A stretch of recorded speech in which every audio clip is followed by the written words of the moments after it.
Hello everyone, it's Dylan from Yugioh Everything, and welcome back to another Yu-Gi-Oh! VRains episode review. This time, we will be going over episode 50 of Yu-Gi-Oh! VRains. It took 50 episodes for Playmaker to finally bring home a friend to Kusanagi. I mean, which is actually something that Kusanagi even said in the middle of this episode. General impressions, what did I think of the episode? I thought it was an enjoyable episode. We got a lot of information. There's definitely a lot to discuss. There were a few missed opportunities that I thought they had, which I'll get into. So I wouldn't, say it was an incredible episode, but I thought it was a solid episode. I thought the plot we got was great, and I always do love the non-dueling episodes, and there is a lot to look forward to in the future episodes of Yu-Gi-Oh! VRains. So the episode basically begins with Yusaku and Kusanagi trying to find out who this group is and trying to find out anything about them. Honestly, they have absolutely no leads, and at the end, they only get a lead thanks to Akira, which was awesome and brilliantly done, and we'll go over what I think was Akira's thought process as he got Emma to give the information to Yusaku, but I thought that was extremely cleverly done, and I'll go over that towards the end of the video, give my thoughts on that, because that's something that I definitely want to talk to you guys about and hear from you guys, because was it a trap? Because we see the bounty hunters go there, so did Akira trap? Actually, I'm just going to talk about that. The episode ends with Go and his two bounty hunters, notably not Blood Shepherd, going to try to take down Playmaker and Soulburner based on where Akira told Ghost Girl to tell them there was a weakness in the out-of-bounds limits, where they could kind of get through the out-of-bounds marker that Soltech hadn't checked yet or gone over yet. So here's my thoughts with Akira. Akira is in a very unique position where I feel like he wants to help out Playmaker, but at the same time, he doesn't want to lose his position at Soltech because he knows that Soltech still maybe, has some demons that are hiding, let's just say that, and he wants to have someone on the inside. So he meets with Ghost Girl and his sister, which was a nice scene. I wish that scene was maybe a little longer, but he meets with Emma and Aoi, and he tells Emma to email Yusaku and tell him where to go. His perspective, he knows that if Soul Technologies turns around and contacts Ghost Girl, which has already happened in the past, by the way, it has already happened in the show, and says, we'll give you, $100,000 if you tell us all the conversation you've had with Zaizen. And Ghost Girl says, oh yeah, well this is what's happened. He told me where to send Yusaku. He got through your system. Zaizen is done. Zaizen is absolutely toast. Now, if he does everything we just said he does, but he also sends his bounty hunters team there, he's all of a sudden created, I don't want to say an alibi, but he's created a reasoning for sending Yusaku to a certain part of Link VRains, right? He can tell his uppers in Soltech in case they do find out about him contacting Playmaker through a third party. He can say, well, I did that to trap him. I did that so that the bounty hunters, which I sent my bounty hunters after him, could do. But it's an incompetent group of bounty hunters because Go is a character who is struggling. I'm sure Akira doesn't have any thoughts that Go can actually stop Playmaker. The other two haven't even said a word. The guy with the pink afro and the other guy, they haven't even said a word. And Blood Shepherd and Go do not get along. And even when Hayami was like, I don't think these two are going to get along, Akira's like, yeah, I didn't expect them to. I don't really think Akira is trying to put together this dream team of bounty hunters because he genuinely wants to catch Playmaker. I really think he's just putting together a team that will appease the uppers at Soltech, that will let him stay in his position while he can help Playmaker as much as he can. So that was my thought on it. I thought Akira, genius, MVP of this episode. Then again, I really do just love Akira's character. But anyway, just kind of skipped around to the end there.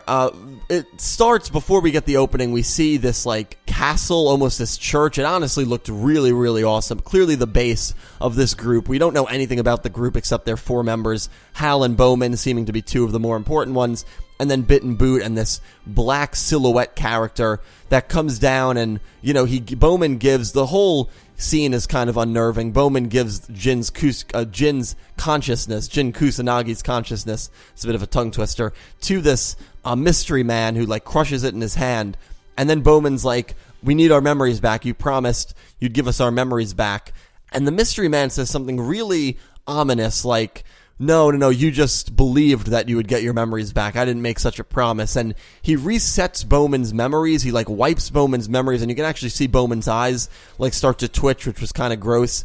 And so Bowman collapses, and he says to Hal, he says, okay, Bowman needs new memories. We need to reset his memories, and Hal doesn't argue. So I don't know if Hal is Bowman's brother or not, because a few of you said he easily could have been lying to Bowman, which could be the truth, or maybe they are brothers. But if Hal is the brother of Bowman, maybe he's going along with it because he wants to keep his memories, and he knows that if he goes against this mystery man, his memories will be reset as well. But you have a character now in this universe who seemingly has the potential to distort memories. This whole show has been about regaining memories and recapturing lost memories, and now you have seemingly an antagonist that can reset and change people's memories. Already you can see where if there is going to be some sort of change of heart with Soulburner, it probably will be because of this man. In fact, this man even says, I anticipated that when the fire Ignis was brought up by Hal, saying that there was kind of a change that we didn't foresee because Soulburner showed up and beat Bit and Boot, and the mystery man's like, yeah, I foresaw that. So clearly a very powerful being in this castle, and he says, Playmaker is going to arrive here soon. We need to get ready. And Playmaker's Ignis, also stated this group is far more dangerous than Hanoi because their programming and their hacking ability to get into the Cyberse world and immediately destroy it. And not only that, but take Jin's consciousness through the TV screen, leave the authority area in VRains. This is a group, and have an anti-Ignis program. This is a very well-equipped group. I saw someone that said this arc already seems very familiar to the Hanoi arc. It seems very familiar to the first arc, and it almost is, but it's like this arc is a little more on crack. I feel like this group is just much more, I don't want to say competent, but much more well-equipped than the Knights of Hanoi were in terms of their hacking ability, in terms of their even personnel. I mean, they have a guy, the head of the Knights was really Kogami, and he was sick. He didn't really do much. I mean, he did a little bit. He was able to help out Revolver in some cases, but this is a guy who potentially can change and erase and reset memories. That is a disgustingly OP power. So very excited to learn more about him, very excited to learn more about this group, but clearly this is the villain group going forward. Then we finally see Homura. We finally see Homura Takeru, Soulburner, in school. He passes Aoi's eyes and who has a brief interaction with Naoki, and I said in the beginning of the video, I felt like there were a few missed opportunities. I would have liked to see more dialogue, not only between Homura and Aoi and Naoki even, but even between Yusaku, Homura, Aoi, and Naoki. I love when Yusaku is in these social settings in school and in real life. We just don't see it enough, minus the settings with Kusanagi.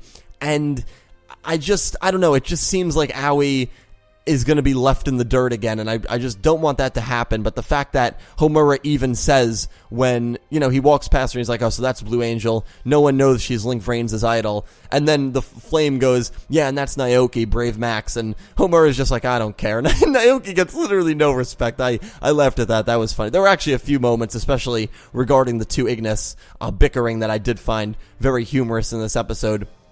But Homura, we really see his character for the first time ever, and he's a much more timid and shy character than I expected. I really thought he was going to be this confident, not boastful, but very big personality character, because that's basically what his VR form is, but that is not him at all. He sees Yusaku and he acts like Yusaku is this very famous celebrity. He's like, he kind of gets a little nervous. He's like, how should I approach him? What should I say to him? And Yusaku literally starts looking around, and he hides in a classroom. I mean, it just goes to show that this guy really does not have any confidence and is very nervous to meet someone that he clearly has a lot of respect for, and he's a bit of a nerd, and that was really awesome to see. Yusaku then walks into the classroom and is like, hey, who are you? I mean, really just not a friendly guy at all. I freaking love Yusaku. And Homura's like, hey, Playmaker. And Yusaku's like, how do you know who I am? And they go on a Ferris wheel. I think the last time there was a Ferris wheel in Yu-Gi-Oh! It was in Yu-Gi-Oh! Season 0 during that terrorist attack. So I got flashbacks to that episode. But they have a nice conversation.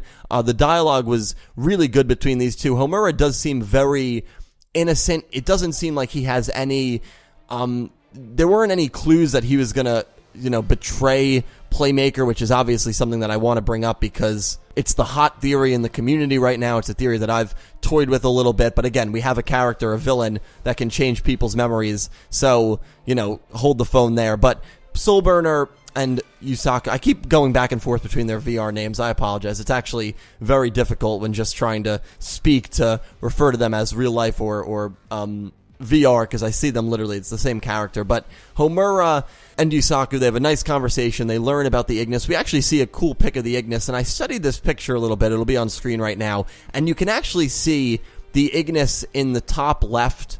It looks exactly like the pattern that this new group has. So either Bowman was a victim or Hal was a victim of the incident. Now, if Hal was a victim, he must have been like 2 years old. So I'd like to think they didn't kidnap a 2-year-old, because that's, as if kidnapping like 8-year-olds and 6-year-olds weren't bad enough. Because Hal probably is like 13, 14 right now. So, and if the incident was 10 years ago, was he 4 years old? I guess he could have been. Hopefully not, because that's even more sinister, but I guess you never know. I mean, the whole situation is pretty messed up. Flame also has no idea where the other 4 Ignis went. They don't know anything about... There was also a mistype during the scene where I says he hasn't contacted Yusei, which is the protagonist from 5Ds. Clearly, it meant to say Yusaku. I actually did a double take there. I was like, wait a second. And then I was like, nah, it's a spell check. Crunchyroll's just got me on edge with these spelling mistakes. But that was funny. That's the second time they've done that too, where they've said Yusei instead of Yusaku. But yeah, they have a nice conversation. They don't know the other Ignis's attributes, but we know there's 6 attributes. Just like there's 6 dual monster attributes, which we all kind of figured from a very early on standpoint in the show. And the dialogue between Flame and I was very humorous. They were bantering with each other. The one scene that I laughed a lot at was when Flame was the one who got them on the Ferris wheel. And at the end, he was just like, yeah, let's get off this dirty gondola. And I just goes, you're not allowed to say that, because I was the one who wanted to not even be here. And Flame was the one who wanted to be there. I don't know. I found that to be a very funny scene. But then we see them all eating at Kusanagi's truck. They all have a nice, kind of heartwarming conversation about, look, we need to find this group. When Emma's message comes in, they know that they need to go to this area and link VRains. They have no other leads. I also love how Emma not publicly, but willingly calls Yusaku daddy. Again, she refers to him as Daddy Longlegs, and it's completely normal. No one questions it. She literally refers to him as daddy, and no one questions it. In this, Kusanagi doesn't question it, Soulburner doesn't question it, Yusaku doesn't question it. I think it is hilarious that she's just a character who says and does whatever the hell she wants, and no one even questions it. Honestly, she's great. She's done things that I haven't necessarily agreed with from an ethical standpoint, but as a character, I think she's phenomenal. And hopefully we do see her duel and Blue Angel duel at some point. But they go into Link VRains, and what do you know? I was right. It is a trap, as Go and the 2 other bounty hunters, not Blood Shepherd, but the entire team besides Blood Shepherd, are chasing down Playmaker. And that's how the episode ends. The preview also looked very interesting. I like that they are redoing pretty much the entire character of Go Onizuka, because the preview was really all about him talking about how he's lost his pride from losing and he's got no pride left. And we even see him when he was younger. All we knew from him when he was younger was that he was like this champion to bullies, like he stood up to bullies, and he was someone that everyone looked up to in the orphanage. But there was clearly a struggle, and this is a struggle that we didn't know about, because based on the preview, it looked like a young Go was, and yes, he's got a huge head, I'm not going to even talk about that, he was struggling in the preview. There were some shots where he looked a little sad, there were some shots where he looked a little angry. To see the parallel of him being the hero of VRains when he was the hero at a young age to the orphanage, and now he's going through this rough spot in his life where he seemed to have gone through a rough spot in his life during his childhood as well. I'm going to like that parallel. I really hope they execute it well. They have a real chance to bring Go back to a relevant and good character, and hopefully they do that. Will he lose the duel? Probably, but we'll have to wait and see. Anyway, guys, I'm going to stop rambling there. We talked about a lot, so please let me know all of your thoughts on episode 50 and where VRains is going from this point down below in the comment section. I really hope you enjoyed the video. Thank you for the support. Thank you for watching, and I hope you have an amazing day.